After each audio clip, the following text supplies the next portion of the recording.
Anaël, toi qui enseignes et libères l'Afrique éternelle. Brise les chaînes, réveille le monde nouveau des systèmes de croyances et de leurs faux mots. Brise les chaînes, ô maître Anaël, toi qui enseignes et libères l'Afrique éternelle. Brise les chaînes, réveille le monde nouveau des systèmes de croyances et de leurs faux mots. Brise les chaînes, éclaire la terre entière. La vérité vit dans la lumière. Là, tu n'as pas encore commencé à travailler. Non, le président d'avoir peur d'être équipé de vacances. Brise les chaînes, réveille le monde Une journée avec le vénérable grand maître Anaël. Il est 7 h du matin, devant le temple de l'ordre du groupe des Verts silencieux de Brazzaville.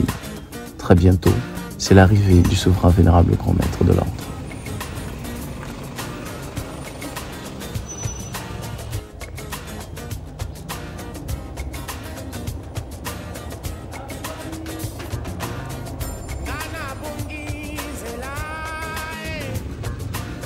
Accompagné du frater Christy Pemba, responsable de son cabinet et membre initié de l'ordre du groupe des Verts silencieux, le maître Anaël arrive au temple pour un moment de méditation avant de pouvoir attaquer à la télévision nationale où il est attendu pour une émission dans les antennes du studio 210. La télévision nationale, la Télécom. C'est donc ici qu'il est attendu pour son émission au studio 210 avec le célèbre journaliste Ed Harvey Diaz.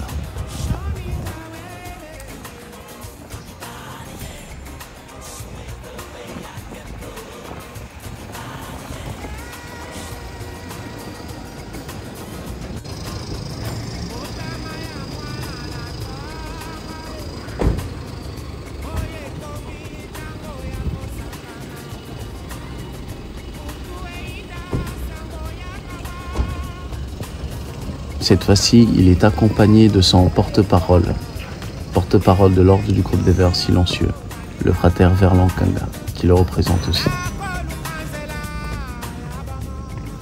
À l'entrée du bâtiment, un accueil chaleureux nous attend, avec une dame de la télévision, qui nous accueille avec un beau sourire et une petite conversation bien chaleureuse pour détendre l'atmosphère. Merci, tu prends le relais. À quelques minutes du début de l'antenne, on peut encore voir le maître Anaël assis auprès de son homologue maître Waka, un maître congolais très connu du milieu des médias, et de l'autre côté, un guide et représentant d'un mouvement islamique au Congo. Une petite minute de silence, et le maître est à l'antenne. Sur ce qu'est Babylone la Grande. Bonjour, maître Anaël. Bonjour, monsieur le journaliste. Et bien heureux de vous recevoir ce matin. En tout cas, le plaisir est partagé. Tout ce que nous sommes en train de faire aujourd'hui n'est que la conséquence de ce que les Romains ont laissé. Donc l'histoire aujourd'hui continue. Et pour comprendre ça, il faut revenir sur Daniel. Là, je me sers de leur Bible pour leur aider à comprendre. Parce que lorsque nous parlons du christianisme, les gens ne comprennent pas. Les gens ont l'impression que le christianisme, c'est une religion de Jésus et tout le reste. Dans le fond, c'est faux et c'est complètement faux. Le christianisme est une fabrication des Romains. Donc la religion chrétienne catholique, qui est une religion évidemment fabriquée par Constantin Ier, a récupéré l'enseignement du Christ, qu'il a perverti, et à partir de cet enseignement, on a commencé à pouvoir exploiter les habitants de la terre. Voilà pourquoi on dit que cette femme était assise sur les eaux. Les eaux là, c'est les foules, les peuples. Tous les peuples de la terre étaient influencés par eux. Et aujourd'hui, il n'y a pas une autre église qui a plus d'influence sur l'humanité que l'église catholique. Et c'est une église, évidemment, qui a encore donné naissance à d'autres formes de christianisme. Et notamment, les 4 animaux dont j'ai parlé, sur le plan spirituel, nous pouvons encore revenir. Si nous retournons, nous interprétons ça, c'était le plan historique, lorsqu'on a parlé des différences. Mais si nous revenons sur le plan spirituel, qu'est-ce que symboliseraient ici ces animaux? Le lion devient donc ici d'abord le royaume, dans le catholicisme d'abord lui-même, le premier animal. Le second animal qui est l'ours devient le protestantisme qui est sorti du catholicisme avec Martin Luther. Oui. Et évidemment, le troisième animal qui est le léopard, c'est le pentecôtisme qui est né aux États-Unis en 1906 avec évidemment 3 grands leaders principaux, notamment Oral Roberts, Billy Graham et William Marion Branham. Et en quatrième, le quatrième cette fois-ci sur le plan spirituel, sur le branhamisme, qui est évidemment une forme de christianisme encore ici plus dangereuse que les premiers. Voilà pourquoi on a dit que le quatrième animal sera différent de tous les autres. Donc sur le plan spirituel, quand tu prends le branhamisme, mais c'est un mouvement religieux chrétien, mais extrêmement dogmatique, encore d'une manière que tu ne peux pas imaginer. Et tout ce que ces églises sont en train de faire, c'est quoi? Ben, elles sont en train de faire ce que leur mère, la prostituée, avait fait. Parce qu'on dit que c'était la mère des prostituées. Ça veut dire qu'une mère des prostituées, ça veut dire qu'elle a des filles. Donc le protestantisme, le pentecôtisme, le branhamisme, ce sont les filles de la prostituée qui est l'Église catholique, qui a mis en place une fausse doctrine basée sur quoi? Sur l'enfer qui n'existe pas dans le fond, sur Satan qui est une fabrication encore qui n'existe pas, sur un paradis imaginaire, sur la notion de péché mal interprété. Et aujourd'hui, ce projet de Rome veut imposer l'homosexualité comme une loi universelle que tous les peuples de la terre devraient respecter. Vous comprenez ça? Mais c'est dangereux. Maître Anaël.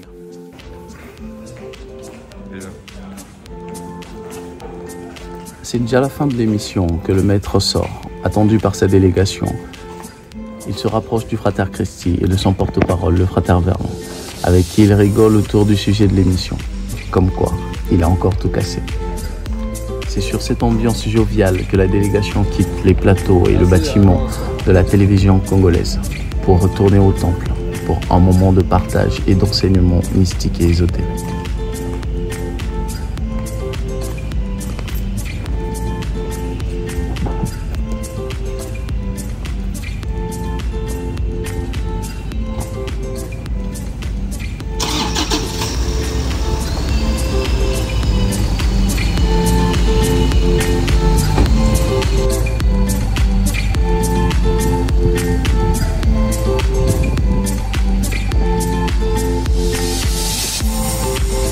Déjà de retour au temple, où les membres affiliés et sympathisants de l'ordre ont fini de méditer et se préparent pour recevoir le partage du dimanche. Le maître est au tableau, en train d'enseigner, à la face du monde, filmé, avec derrière la caméra, le frater Rhys pour transmettre le message au reste du monde. Les pauvres chrétiens sont en train de se battre pour être bien, demander chaque jour à Dieu de les aider. Parce que, soi-disant, c'est Satan qui est responsable de leur malheur, de leur pauvreté, de leur misère. Dans le fond, celui qui est responsable de ça, c'est la doctrine chrétienne. Après une journée bien chargée par la méditation, les travaux spirituels et un grand moment d'enseignement pour éclairer l'humanité, c'est l'heure de passer de l'utile à l'agréable. Destination l'Olympic Palace pour un temps de rafraîchissement et de discussion détendue.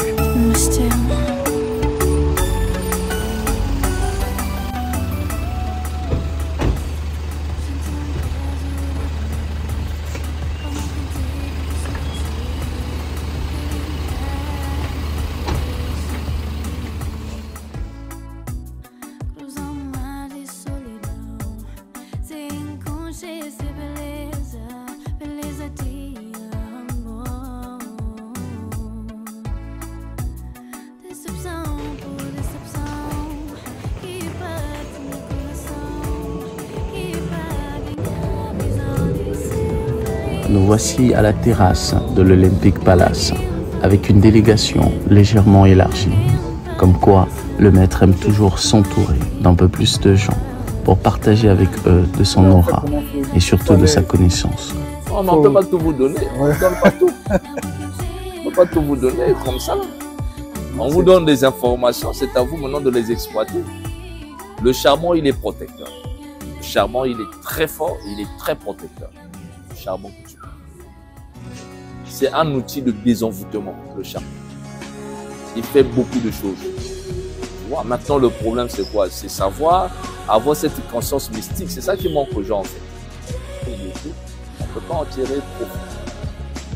Sinon, quand tu as déjà une vraie conscience, quand tu as suivi bien tes formations initiatiques, c'est-à-dire que tu as été bien encadré dans le mysticisme, avec les différentes étapes de maîtrise, c'est fini. C'est-à-dire que tout ce que les gens balancent là comme aspect, tu ris parce qu'en réalité, tu comprends la différence d'une nation. C'est-à-dire, tu sais que en tant que mystique, tu respectes les lois de la nature. Dans la nature, tu peux la commander. Parce que ne peut commander à la nature que celui qui obéit à ses lois. Donc c'est toi. Déjà, par ta façon de vivre, tu respectes les lois de la nature. Dès que tu vas commander à la nature va obéir. La nature obéit parce que tu crois. Parce que toi, tu es en harmonie avec la nature. Et si tu ne respectes pas la nature et tu cherches à commander les éléments de la nature, ça ne marchera pas. La nature ne va pas te soumettre. Pourquoi? Parce que toi-même, tu ne obéis pas à ses lois. Et qu'est-ce qu'on apprend au mysticisme? On apprend aux initiés de vivre en harmonie avec la nature. C'est ce que faisaient nos parents. Nos parents qui étaient des initiés, nos ancêtres, qui vivaient en harmonie avec la nature. Du matin jusqu'au soir, ils n'ont pas besoin d'aller à l'église. Ils vont faire quoi avec l'église?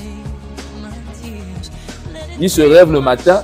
Dès qu'il se lève le matin, il se met en contact avec la nature et ses 4 éléments. Dès qu'il se lève le matin. C'est quand il va se lever, la première des choses, il va d'abord saluer le soleil. Il doit être en contact avec les rayons du soleil. Il doit avoir les pieds nus, toucher la terre. Il doit toucher l'eau. Donc déjà, par sa façon de vivre, déjà les 4 éléments se sont organisés. Dieu déjà est là. Mais il est encore dans le naturel. Il ne va pas commencer à ouvrir la bouche pour te parler s'il n'a pas encore parlé avec ses esprits. Donc tu peux venir à la maison, le toquer, papa, mais tant qu'il n'a pas encore parlé à ses ancêtres, à ses esprits, il ne viendra pas discuter avec toi. Donc ceux aujourd'hui, quelqu'un qui se lève le matin, commence à parler aux gens, bonjour, est-ce que tu vas parler à eux? Tu vois, donc on a commencé à vivre en harmonie avec les lois. Et nos ancêtres, ils ne peuvent pas te manger à l'artificiel, ils te mangent que du naturel. Ils te mangent que du naturel. Ils te mangent des trucs qui sont frais, voilà, donc, dans sa façon de vivre déjà, les forces de la nature sont déjà avec lui. Maintenant, quand il s'agirait de pouvoir bénir ou protéger quelqu'un, n'a pas besoin de refuser des médias à 14 heures. Il prend un outil par la loi de l'analogie, il dit que bon, tiens, il prend un morceau de charbon quelque part, il prend le tissereau, symbolise de Mars, il l'emballe bien. S'il a encore autre chose qu'il va mettre, il associe, c'est fini, il les bloque, il ferme, il parle, il constate, terminé, il te dit, tiens, vas-y, allez. Tu reviendras, il n'y aura rien. Et quand tu vas aussi, tu reviens, il n'y a rien. Tu dors bien. Ah, moi, je dormais bien, papa, je dis aussi, c'est menacé. Il dit, ma viens. Non. Parce qu'il sait qu'il est en contact avec les esprits de la nature. Puisqu'il obéisse à ces principes-là, ce qu'il va faire sera béni et accompagné par eux. Il n'a pas besoin de lire ça dans un document ou... Non. Ça est déjà là. Et c'est ce que Jésus faisait. Et tous les grands êtres qui sont à venir avant nous. Que chacun de nous, en tant qu'être humain, on avait la possibilité d'activer notre code mystique et pour opérer dans l'invisible. Voilà, c'est ça que vous avez parlé de ça pour bien sûr, non, c'est normal. J'ai dit la vie en général. Tout ce que tu vois dans la vie, il y a des codes. Maintenant, ceux qui ne vivent pas avec, qui ne maîtrisent pas les codes là, ce sont ceux-là évidemment qui attendent la volonté de Dieu et le hasard. Dans tout ce qu'ils font, ils attendent la volonté de Dieu et le hasard. À l'école, pour réussir, il y a des codes. Tu veux être bon en mathématiques, il y a des codes pour pouvoir être un bon en maths. Donc, il y a des encadreurs, des professeurs qui maîtrisent des codes. Quand il va t'encadrer en maths, il te transmet les codes. Tu ne comprenais pas les mathématiques, tu commences à comprendre les mathématiques. Moi, j'ai connu ça en 3 ans. En fait, vraiment calé sur tout ce qui concerne les mathématiques. Donc, j'ai fait des efforts, mais ça ne marchait pas. Mais après, je suis allé dans une autre école et là-bas, c'est pas comme par inspiration, je n'ai pas compris. J'ai commencé à travailler d'abord un de mes grands frères qui faisait très bien maths. Il a commencé à m'aider, mais après, j'ai arrêté. Après un moment, j'ai eu comme une inspiration d'acheter les livres. C'est là où je commence à être un autodidacte. C'est-à-dire que je ne comprenais pas les maths. J'ai mis en place tout ce qui essayait de m'encadrer, ça ne marchait pas. Et j'ai commencé à lire ces exercices-là des programmes des BPC français et tout le reste, les mathématiques. J'ai vu comment il y avait des solutions continues après. J'ai commencé au fur et à mesure à méditer là-dessus pour dégager ma propre méthodologie pour y arriver. Et à force de m'exercer, je commençais à être capable de résoudre des problèmes de mathématiques, mais BPC français. En travaillant sur les BPC français, quand on est arrivé maintenant sur l'exercice des mathématiques de chez nous, c'était devenu comme de la nourriture pour Et certaines documentations, évidemment, facilitaient en termes de compréhension comment résoudre certains problèmes qui étaient difficiles à résoudre. Dans la formule, tu as pris la formule et tu arrives au résultat. Mais moi, je les avais reçus dans un autre programme qui n'a rien à voir avec le programme. C'est ce qu'on appelle la curiosité. Si tu restes contenté seulement ce que le professeur te transmet, bah, tu ne t'élargis pas. Si le professeur n'arrive pas à bien transmettre, toi, forcément, tu ne vas pas comprendre. Dans les documentations aux membres, on leur demande de méditer. Pourquoi on te demande de méditer sur les enseignements? Parce qu'après, il faut que tu lises et que tu médites, tu rentres en toi pour que le maître invisible que tu ne vois pas, qui t'arrive maintenant à t'instruire sur la base de ce qu'on t'a déjà donné. L'argent, il y a des codes. Le succès, il y a des codes. Savoir parler, il y a des codes. L'amour, il y a des codes. Tout ce que tu vois là, il y a des codes. Donc, je veux être un businessman, c'est un entrepreneur. Il y a des codes. Quand tout le monde fait des affaires, moi je vais faire des affaires. Entreprendre, il ne faut pas devenir salarié, il faut comme ça. Je vois beaucoup de gens qui encouragent les gens à faire. Mais ces gens-là, en fait, disent des choses, parfois ils n'ont pas la maîtrise de ce qu'ils disent. Être un entrepreneur, être indépendant, il faut une bonne préparation. Je ne peux pas lancer quelqu'un comme ça. Parce que la sécurité de l'emploi, la sécurité de faire en sorte que, c'est-à-dire que tu aies travaillé bien ou pas, tu sais qu'à la fin, tu auras quelque chose. Donc, tu es déjà sûr que demain, le mois arrivera là, j'aurai un petit quelque chose. Que tu vis, tu es dans le vide. C'est-à-dire que tu ne sais pas si ça va te donner, ça ne va pas te donner. C'est-à-dire que tu ne sais pas. C'est-à-dire que l'angoisse que ça suscite, il fallait que moi, même quelque part, avec moi 20 000. Juste 20 000, ça m'a déjà m'aider. Le plus souvent, avec les 20 000 fois, moi je suis sûr que j'aurai mes petits 20 000. Je vais me débrouiller avec le reste. Tu ne viens pas, tu ne fais que cogiter. Tu deviens bizarre. C'est quand ça va commencer à tomber que tu commences à retrouver le sourire. Mais pour pouvoir amener, pour avoir que ça tombe, le parcours là, le vide là, où on se construit, on se bâtit là.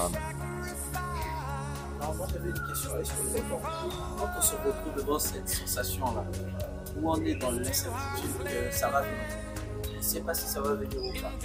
Le fait d'avoir peur du lendemain, est-ce que ça peut jouer sur le résultat? Beaucoup même. Parce que des fois sur le mur, on ne sait pas vraiment si ça va venir. C'est même ça qui fait que beaucoup de gens échouent. Ah oui. En fait, le vrai problème, c'est cette peur-là. Que tu dois en fait, il faut que tu travailles ça. Parce que si tu n'as pas travaillé ça, c'est que la vie de l'entrepreneuriat ou la vie d'un indépendant, c'est une vie où tu es toutefois confronté à des peurs. Parce que tout ce que tu fais implique une notion de risque. Rien n'est jamais sûr. Parce que tu peux arriver à économiser une affaire des millions, c'est-à-dire que tu as même un petit 10 millions quelque part que tu as pu avoir. Et après, paf, c'est une opportunité qui arrive qui te demande d'investir 15 millions. Bon, tu n'es pas dans toute ta sûreté si les 15 millions, il faut que je vais. Bon, moi, je n'ai pas 15 millions, j'ai 10 millions. Ça veut dire que tu dois compléter d'abord les 5 millions que tu ne sais pas où tu vas avoir ça. Et là, il faut trouver quelqu'un qui va te prêter les 5 millions, qui va te le prêter, on sait d'abord. Et quel est le baratin que tu dois donner à cette personne pour qu'il te donne ces 5 millions sans problème? Tu as tonton tes baratins qui vont dire, oh non, écoute, c'est sûr et certain, tu vois, ça là, on reste pas. Allez, mon frère, laisse. Non, non, non, non, non. Non, non, non, non, non. C'est là où c'était. Le gars ne te lasse pas. Pam, pam, pam, pam, pam, pam. C'est les téléphones qui pleurent. La pression. La pression est forte. Tu fais quoi? Il y a l'état d'esprit qu'il faut avoir. D'abord, il faut que tu aies le courage d'affronter. Il faut que tu dois avoir l'argent, tu dois avoir l'envie, le désir de prospérer. Ça, c'est la préparation. C'est ça que j'ai mis dans le premier. La deuxième partie, c'est là où je donne maintenant la technique de travail. Parce que tu arrives là, tu es bloqué, il n'y a pas l'argent. Mais là, il faut que tu donnes quelque chose, il faut que tu rembourses les dettes de trou. Tu vas faire quoi? Est-ce que là, on va chercher à savoir si tu es courageux ou pas? Ça n'a rien à voir avec le courage. Et c'est là la magie intervient. Et c'est ça que les entrepreneurs là, qui ne connaissent pas la magie, ils sont bloqués. Ils sont partis assister à un séminaire des entrepreneurs, on leur a donné des baratins, et les gars pensent qu'on va se lancer. Mais après, ils seront confrontés à une quelque chose qui va nécessiter que la magie intervienne. Et s'ils n'ont pas appris la magie. Donc, tous les grands entrepreneurs qui ont réussi à faire des trucs connaissaient la magie.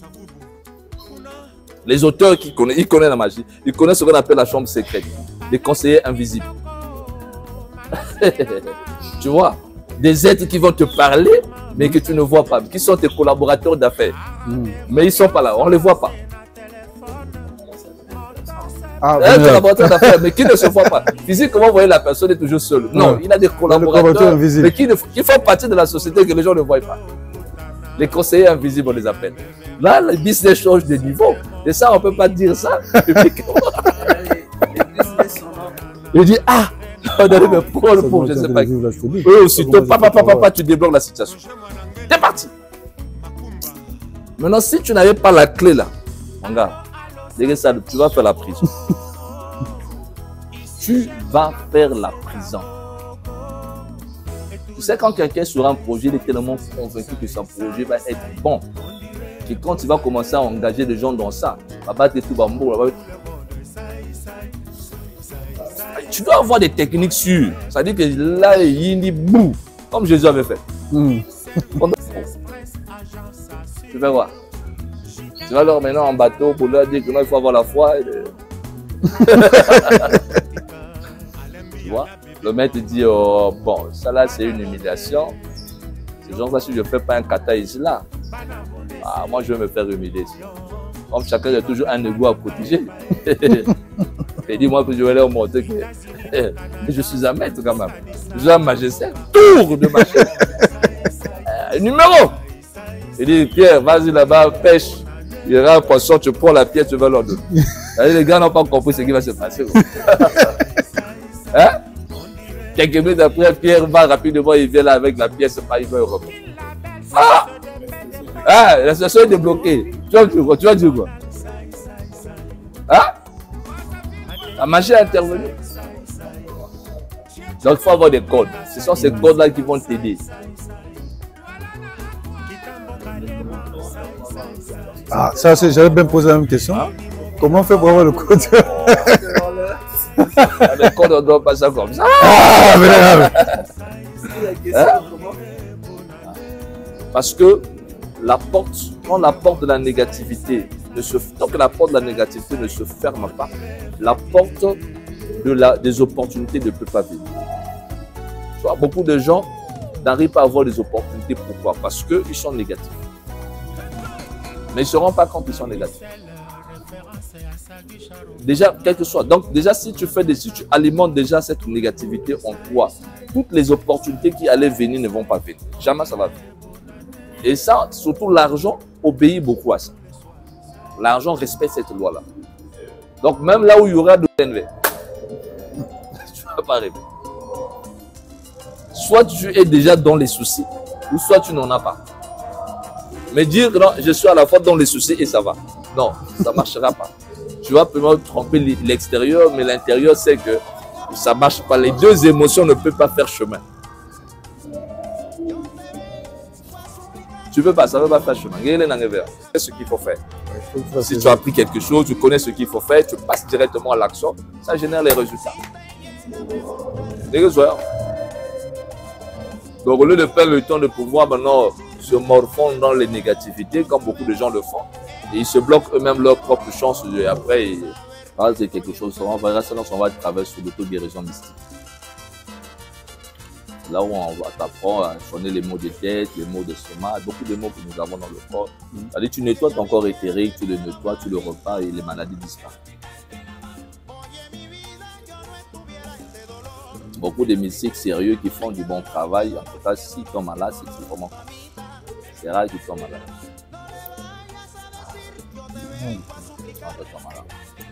Bon, le tout est qu'il a beaucoup de fonctions et ça te permet maintenant de charger les éléments, de charger l'eau, de charger beaucoup de trucs que tu vois. Voilà pourquoi c'est avec ça que le maître Jésus, les apôtres faisaient des guérisons miracles, parce que tu peux prendre ta sueur, tu prends sa sueur, tu remplis ça de ton éther primordial, tu remets ça à quelqu'un, il est parti et après il faut...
En réalité, si tu vois bien dans les profondeurs, lorsqu'on n'a pas de péché originel, contrairement à ce que les gens pensent, le vrai péché originel, c'est parce que les premiers ont refusé d'utiliser leur cas, leur double éthérique. Ils ont refusé de pouvoir vivre dans le monde mystique.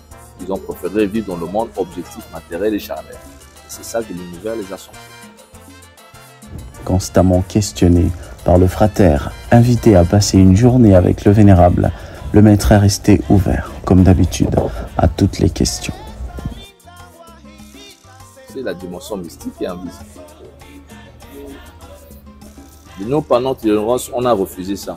Donc, du coup, on est ce sera déjà la fin de ce long moment de détente, d'échange, de partage, qui introduira juste dans les minutes qui suivent un grand moment de bavardage et de rigolade auquel le vénérable s'y est donné avec joie, sans doute, pour se déstresser un peu de ces journées très occupées. D'abord pour te reposer. Là, tu n'as pas encore commencé à travailler. Non, pour se reposer. Le président d'abord prend un petit bain de vacances, je ne sais pas dans quelle île, et il arrive. Et là, tu ne vas pas te déplacer seul, tu imagines. Ah, pas big. Ouais. Pendant que tu es en train de faire ça, dans le workshop qu'on t'avait remis là, ils n'avaient pas prévu des milliards pour les vacances. Non, ils n'avaient pas prévu ça. Et c'est une banque qui ne te donne pas de l'argent pour s'amuser. Donc, on va te dire que nous, on a prévu 10 000 francs pour que tu t'amuses un peu. Voilà. Donc, tu as signé un papier pour rembourser avec intérêt. Ah bah. Maintenant, fais les réalisations qu'on t'a demandé de faire. Là. Quand tu vas commencer à papa, tu te rends compte que la bouffe, il n'y a plus rien. Il n'y a plus rien. Tu repars encore là-bas. Mais si je ne comprends pas. Ah oui, oh, monsieur, non, mais t'en fais pas. Chaque fois que tu en auras besoin, fais-nous simplement signe. Mais nous sommes là, tes amis. Baf, envoie encore. Tu prends goût. C'est parti. Tu prends goût, c'est parti. Quand ça atteint un niveau que tu ne peux plus, là, il commence à te dire, bon, tu comprends, il faut commencer à nous faire le remboursement de ceci. Mais je n'ai pas encore pour l'instant des moyens. Non, tu en as. Il y a la terre qu'on avait vue dans tel secteur. Ah, mais il n'y a pas de problème. Mais donc, ok, s'il n'est pas exploitation.